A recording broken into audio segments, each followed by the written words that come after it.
Kentucky, I, thy wandering son, still roam, far from that land I once called home.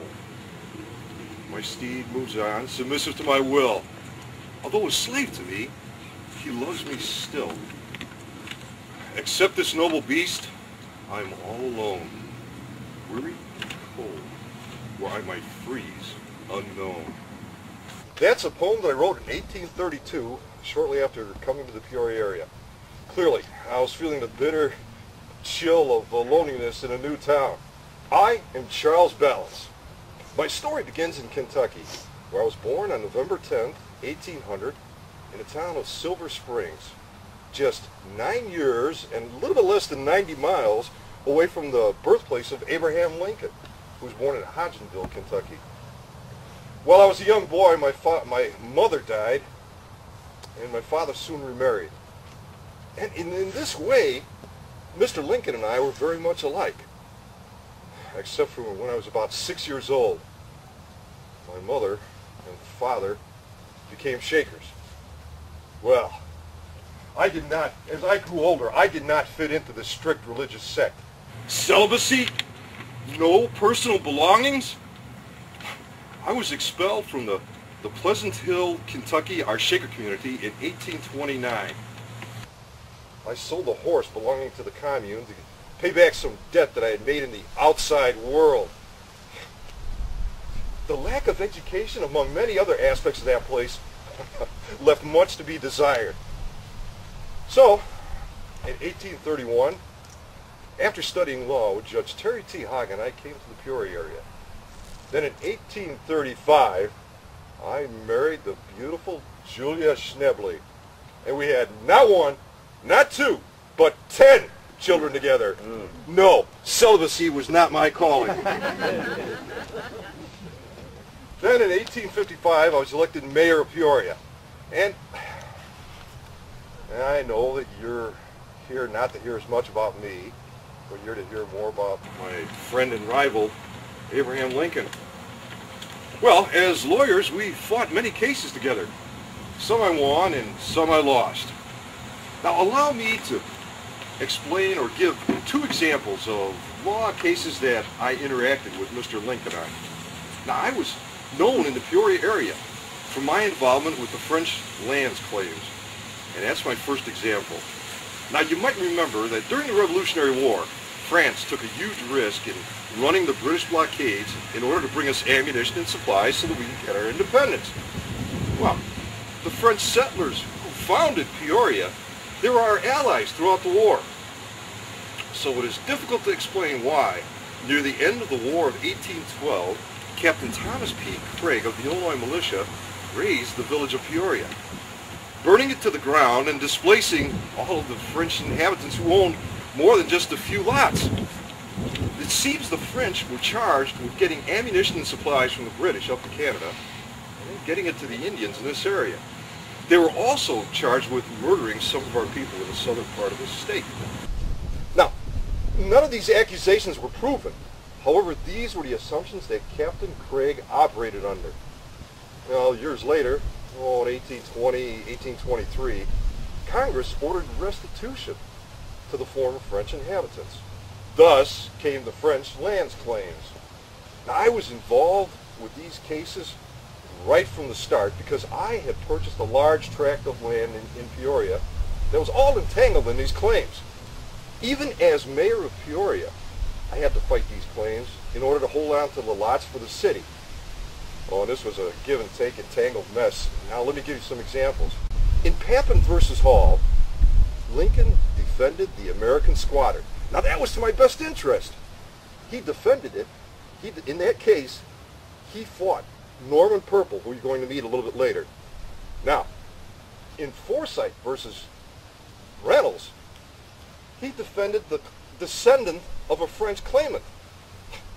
Oh, and that was an interesting case, because he fought that all the way into the Supreme Court against a man named Salmon P. Chase. And Salmon Chase, it turned out, was his opponent in his presidential bid for 1860. In addition to that, later he chose Chase as his Secretary of Treasury, and he became part of the now famous Lincoln's team of rivals. In Balance versus Forsyth, I hired Lincoln. And in Barton versus Forsyth, when Forsyth tried to reopen the case without my knowledge, Lincoln intervened on my behalf and got an injunction until I could get my defense together. This went on for decades. Finally, I persevered in the end by paying $31,000 to free all the land from the rest of the French land claims. After many years of involvement with this issue, you know what my law specialty was? After being involved with real estate for a very long time, it was real estate. Now for my second example, I might admit that I was in the wrong, but I won't. Oh, you know lawyers. You see, as a lawyer, it is our duty to make sure that everyone has a fair trial.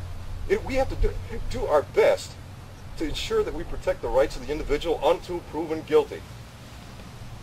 Once again, for this example, a story is needed to set the stage. Now, when Illinois first became a state, there was some debate as to whether it would be a free state or a slave state. Actually, the southern part of Illinois was settled by Southerners, and Cairo, Illinois is further south than Richmond, Illinois. Well, during the debates, there was a man named Nathan Cromwell who argued in favor of Illinois becoming a slave state. Now, his slave, Black Nance, served the fine gentleman tea and lemonade and listened through the debates throughout. Now, you know how that ended. Are we a free state or a slave state? Free state. You know, I can't help but think that Black Nance put something in the drinks to help her cause. Well, years later, after Nathan Cromwell died, there was a dispute over his slave. Abraham Lincoln himself came to her defense, and this was the first slave that he freed, well in advance of him issuing the Emancipation Proclamation. Well, you know who was on the opposing side, the losing side of this argument. It was me. Actually, this argument took place in Pekin, Illinois, across the river at the Tazewell County Courthouse.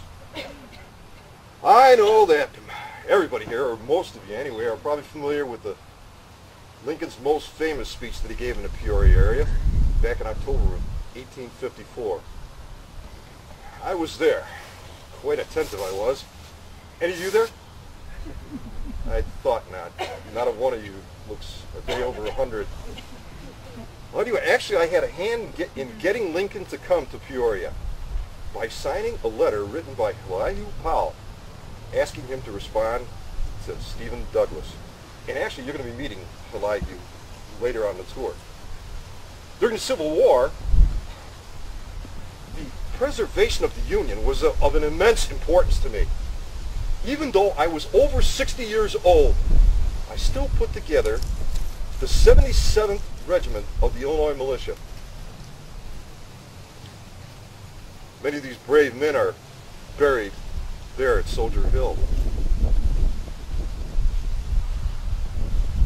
I visited Mr. Lincoln at the White House in October of 1864, months before his untimely end at the hands of the assassin John Wilkes Booth. I grieved with the nation as this funeral train wound down through Illinois.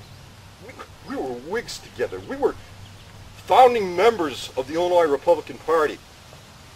His death was a crushing blow to me, both personally and politically. So, as you can see, that even though we were rivals in court, we still had many issues that we agreed upon politically. In 1870, near the end of my life, I published a book, The History of Peoria, Illinois. Have any of you read it? Has anyone heard of it? Is it because I didn't have pictures? On August 10th, 1872, I passed on. And now I too bid you adieu.